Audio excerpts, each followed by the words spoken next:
عزیزانو پښمنی متعلق هغه خبره دا چې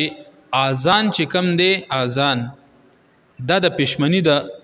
ختمېدو ټیم نه دی دا د پښمنی ختمېدو ټیم نه دی خو لیکن نن سبا علما هغه خبره په دې باندې کړی چې یار زمونږه په معاشره کې چې څومره اذانونه کیږي دا زیات تر دا د پښمنی د ختمېدو په ټیم کې کیږي زیات تر الیاس ګمن صاحب دامت برکاتهم العالیه اغویم چې کم دی دا خبره بیان کړی و چې یاره زمونږ په معاشرو کې اکثر له چې کم دی د پښمنی د ختمېدو په ټیم کې اذانونه کیږي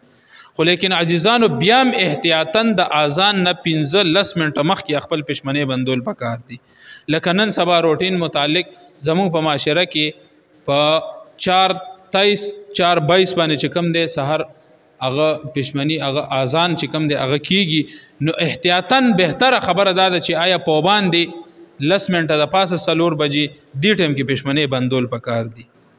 حالانکه کدا اذان د سحر د ټیم د داخلي شو او دی ټیم کې تاسو خوراک کوئ نو دا روزه چې کم دی دا ماته شو دا روزه بیا ماته شو دا روزه ستانه کیږي بیا او بل عزیزانو د روزي ماتي په ټیم کې نیمه ګنټه مخکې 10 منټه مخکې 20 منټه مخکې 15 منټه مخکې د دک ټیم کې الله جل شانه د خپل بنده سوال بالکل نرد کوي بالکل نرد کوي الله جل شانه نه چې بنده څه شی غواړي الله جل شانه یې ورته ورکوي د خیر چې ته څه غواړي د شریعت د حدودو کې دنه چې ته څه شی غواړي هغه الله جل شانه ورکوي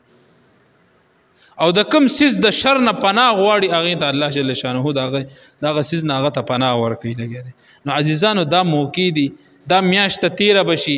دومره عمر زمونږ تیر شو دومره کلونه رمضان مبارک تیر شول دومره یولس میاشت مونږ په له لعب کې لګیو دومره په فضولیاتو کې لګیو دا یو میاشت الله جل شانه ته چې کم دی هغه سجده لګول پکار دي د دې له لعب د دې کرکټو د دې هر سنه چې کم دی غزان ساتل پکار دي د دې سيزونو نه ځان ساتل پکار دي